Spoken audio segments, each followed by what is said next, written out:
Hola a todos y bienvenidos de nuevo a nuestro canal. Hoy vamos a sumergirnos en uno de los pasajes más fundamentales y conocidos de toda la Biblia en Génesis, capítulo 3.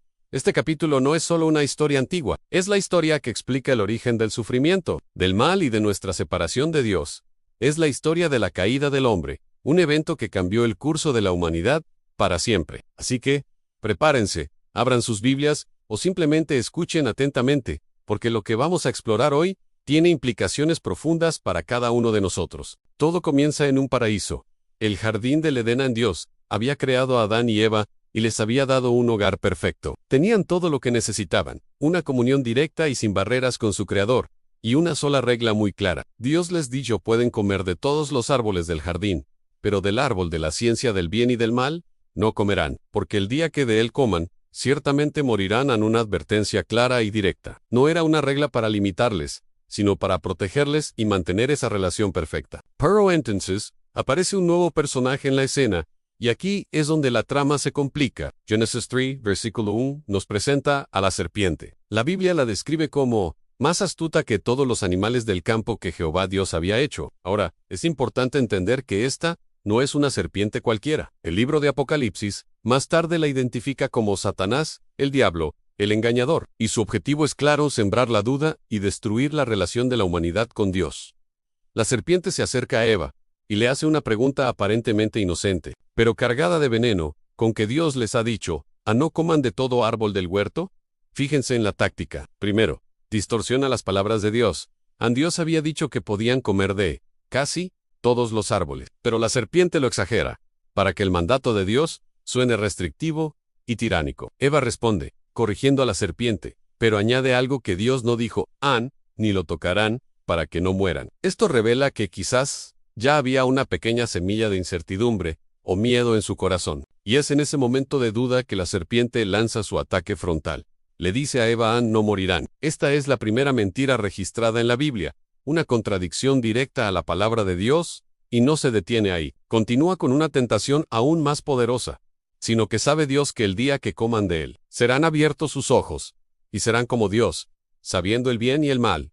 Aquí está el núcleo de la tentación en el orgullo. La promesa de ser como Dios, de tener un conocimiento que supuestamente Dios les estaba negando por egoísmo. La serpiente pinta a Dios como un guardián celoso de su poder, no como un padre amoroso. Eva, viendo que el árbol era bueno para comer, y que era agradable a los ojos, y árbol codiciable para alcanzar la sabiduría, cedió, tomó del fruto, y comió, y luego le dio también a su marido, Adán, quien estaba con ella, y él también comió. Es crucial notar que Adán no fue engañado directamente por la serpiente. Él estaba allí con Eva y tomó una decisión consciente de desobedecer a Dios. Ambos eligieron creer la mentira de la serpiente por encima de la verdad de su Creador. ¿Y cuál fue el resultado inmediato? Génesis 3:7 nos dice: entonces fueron abiertos los ojos de ambos, y conocieron que estaban desnudos. La serpiente tenía razón. En una cosa, sus ojos se abrieron, pero lo que vieron no fue la divinidad que esperaban.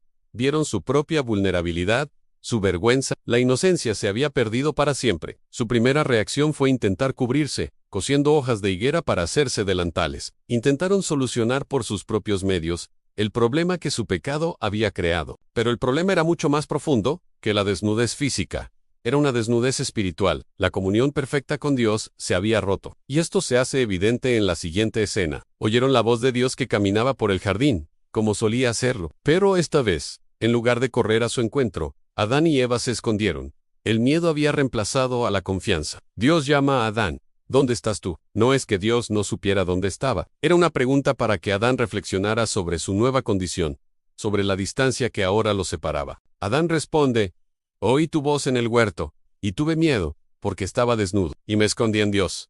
Entonces le pregunta directamente: ¿has comido del árbol del que yo te mandé? ¿No comieses? Y aquí vemos otra trágica consecuencia del pecado: la culpa, y el echar la culpa a otros. En lugar de asumir su responsabilidad, Adán culpa a Eva: la mujer que me diste por compañera me dio del árbol, y yo comí. Incluso parece culpar a Dios por haberle dado a la mujer. Cuando Dios le pregunta a Eva, ella a su vez culpa a la serpiente me engañó, y comí. Nadie asume la responsabilidad de sus propias acciones. ¿Les suena familiar? Es una tendencia humana que nació en ese mismo instante. A pesar de sus excusas, las consecuencias son inevitables. Dios pronuncia juicio sobre cada uno de los involucrados.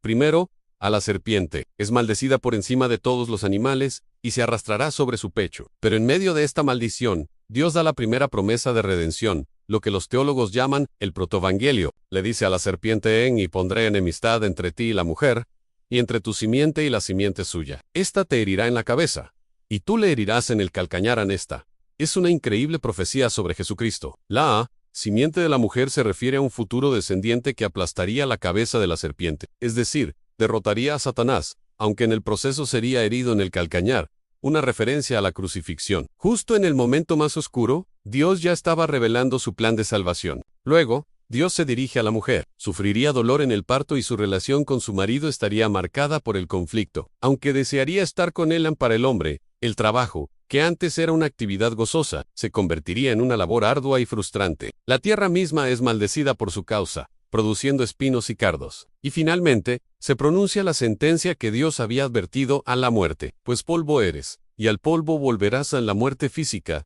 ahora era una realidad para la humanidad. Pero la consecuencia más devastadora fue la expulsión del jardín del Edén. Dios dijo: he aquí el hombre es como uno de nosotros, sabiendo el bien y el mal. Ahora pues, que no alargue su mano, y tome también del árbol de la vida, y coma, y viva para siempre, a protegerlos de vivir eternamente en un estado de pecado y separación.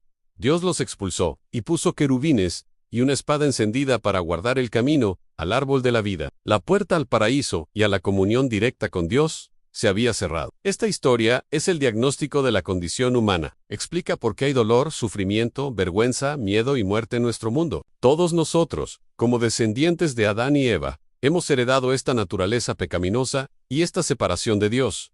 Nacemos fuera del jardín, espiritualmente hablando. Pero la historia no termina aquí. Como vimos en la promesa de Génesis 3:15, Dios no nos abandonó a nuestra suerte. La expulsión del Edén no fue el final del libro, fue solo el comienzo de la gran historia de redención de Dios en todo el resto de la Biblia. Desde Abraham hasta los profetas, narra cómo Dios preparó el camino para cumplir esa promesa. Y esa promesa se cumplió en Jesucristo. Él es la simiente de la mujer que vino a aplastar la cabeza de la serpiente. En la cruz, Jesús fue herido en el calcañar, pero a través de su muerte y resurrección, obtuvo la victoria definitiva sobre el pecado, la muerte y Satanás. Él es el camino de regreso a Dios, mientras que Adán nos cerró la puerta al paraíso. Jesús, el segundo Adán, nos la abre de nuevo. Juan 3:16. Quizás el versículo más famoso. Lo resume perfectamente en: porque de tal manera amó Dios al mundo, que ha dado a su Hijo unigénito, para que todo aquel que en él cree, no se pierda, mas tenga vida eterna.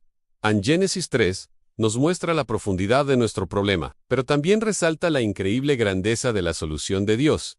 Nos muestra que no podemos salvarnos a nosotros mismos, no podemos coser nuestras propias joyas de higuera para cubrir nuestra culpa. Necesitamos un Salvador. Necesitamos que Dios mismo provea una cubierta para nuestro pecado, tal como lo hizo simbólicamente para Adán y Eva cuando les hizo túnicas de pieles, lo que implicó el primer sacrificio de sangre. Así que, la próxima vez que te enfrentes a una tentación, recuerda la táctica de la serpiente en cuestionar la bondad de Dios, distorsionar su palabra y apelar a tu orgullo. Y la próxima vez que sientas el peso de la culpa o la vergüenza, recuerda que, aunque todos hemos comido del fruto prohibido de una forma u otra, hay un camino de regreso. A través de Jesús, podemos ser perdonados, restaurados, y tener la esperanza de una comunión eterna con Dios, en un paraíso aún mejor que el Edén.